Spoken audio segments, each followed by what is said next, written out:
Hello brothers and sisters, welcome to another episode here on Dangerous African Confessions HD.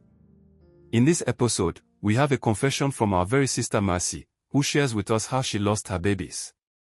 And the fact that her husband who is rich had to become mad after certain directions were done for her by a prophet.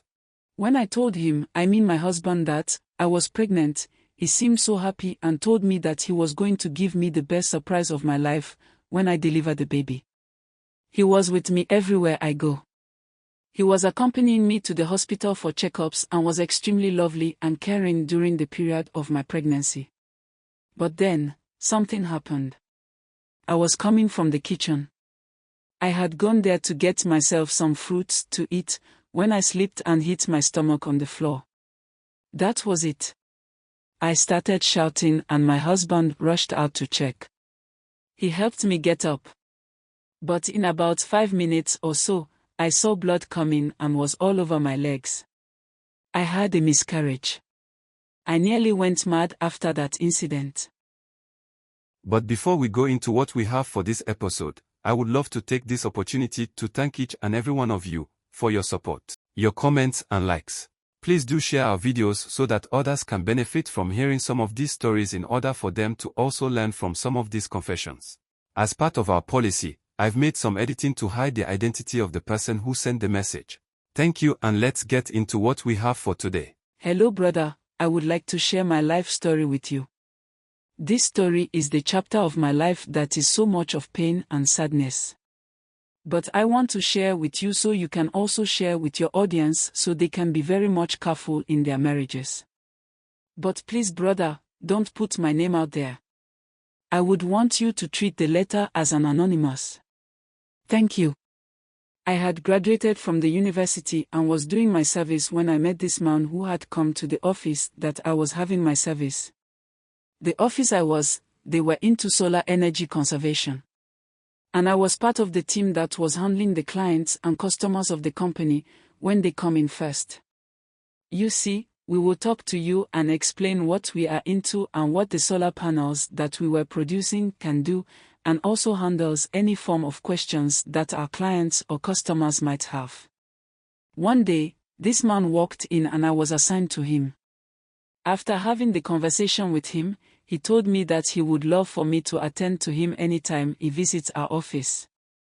I promised him that I would do my possible best to always be there for him whenever he comes to the office. I didn't know that he knew my boss, and had actually gone to him and told him to always assign me to him.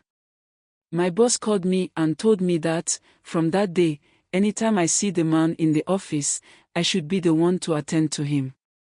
This went on for a while, and this man, he was called Mr. Emmanuel, told me that he would love to take me out for dinner when I close from work.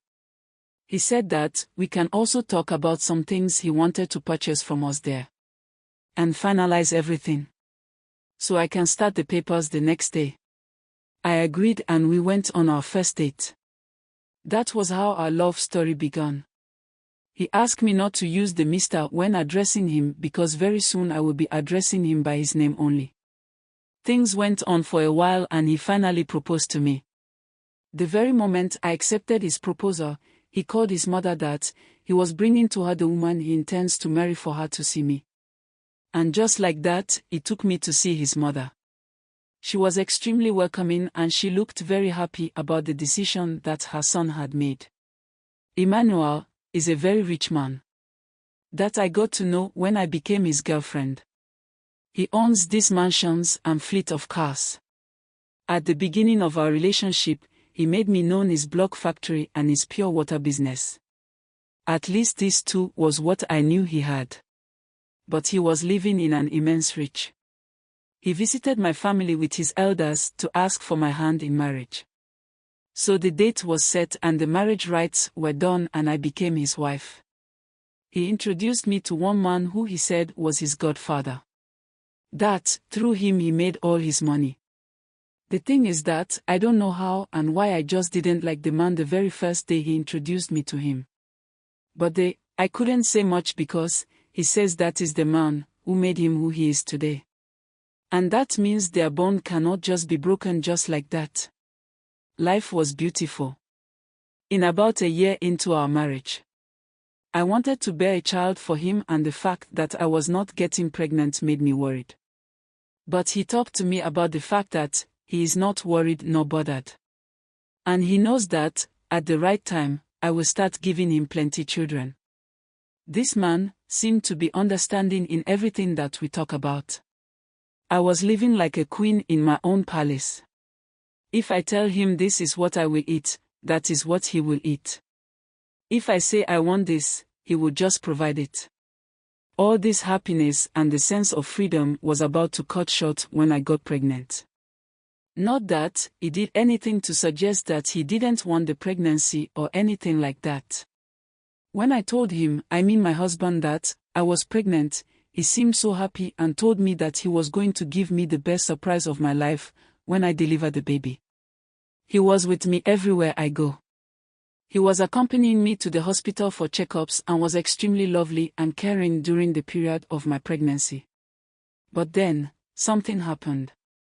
I was coming from the kitchen. I had gone there to get myself some fruits to eat when I slipped and hit my stomach on the floor. That was it. I started shouting and my husband rushed out to check. He helped me get up.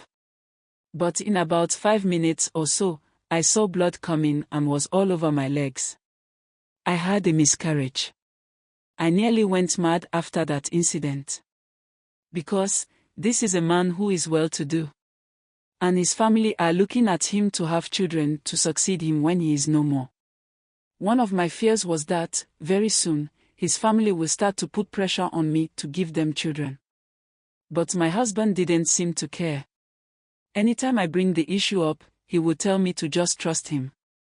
His family cannot dictate to him what they want him to do. Because of the miscarriage that I had, Emmanuel bought an all-expenses-paid trip to Canada for me to go and rest there for about 2 months. But then, what pained me was that, when he didn't even know the gender of our child, Emmanuel started buying things for the baby. He buys them in 2. One for a girl, and one for a boy. He was that type. When I returned from the trip, he had started spending more time outside of the house. He sometimes will come home as late as 1 a.m. When I asked him, he would tell me not to worry because he was with his godfather. And they were working on some business deals. I didn't like this new behavior. He came home one day and he had bought me a new Mercedes-Benz as a gift. He said he wanted me to feel okay and not to worry my head over anything. I should just be his wife and he will be my husband. That is all that he was asking for. The thing is that I knew all about his houses and work. But then, I later got to know that he has one other building that he never told me about. What happened was that I went to his block factory to visit him. Because that was where he told me he would be that very day. One of his workers told me that he had gone to his first house. When I asked where the first house was, the direction the guy gave me was different. I had no idea that my husband has a property at that place. In that evening when he came home, I asked him directly why he never told me about that property. He looked surprised that I knew about that place. Even though I didn't know exactly where it was, I asked the question as if I knew where the house was. He told me that he didn't find it necessary to tell me because he had sold the house. He only goes there because the owner happened to be someone that he has done business with. And they have now become friends. So sometimes, he visits the place when he is in that area. Things went on for a while and I again became pregnant. This time, I was eager and desperate to make sure nothing happens to the pregnancy. So, I asked my younger sister to come and help me out with some of the house chores. In about the 7th month into the pregnancy, I was asleep when I had a dream. In the dream, I was in the hospital and on a delivery bed. It looked like I was being operated on because they said in the dream that my baby had died. When the doctor caught me in the dream, I felt a very sharp pain in my physical body and I shouted. It was around 12 a.m. and my husband was still not at home. I woke up from my sleep and my shout woke my sister, who rushed into my room. Blood was just coming from my private part. I asked her to pick my phone and call my husband. He said my sister should make sure I go to the hospital and that he will meet us there. Because for him to come all the way to the house before he would take me to the hospital is not a good idea. My sister do not know how to drive. So, in my blood, I had to drive to the hospital myself in the midst of the pain and blood. Please kindly subscribe, share and like our videos. Kindly hit the notification bell so you will be the first to get notification to our videos when we upload. Like I always say, these are not just stories for story's sake. They are meant for us not to make these mistakes our brothers and sisters are making. That's why we share these stories with you. I hope we've all learned something important from the story. In our quest to make it in life in our various workplaces. Please let's be mindful of the choices that we make. Because it can either make or unmake you in a long run. Please let us be more vigilant and careful about the kind of things we get ourselves involved with. Sometimes, when we do get involved in some of these marriages, we need to be very vigilant and take note of so many things. He might be your husband or wife, but there is nothing wrong of being extra careful in your day-to-day activities in and out of the house. As marriage partners, you should always trust your instinct for a good judgment. It can never lie to you. Thank you and kindly share your thought with us in the comment section below. And if you are new here, please subscribe, like and share. Thank you for listening to this episode. Watch out for the next episode, and you can also watch other interesting and intriguing confessions we have on the channel.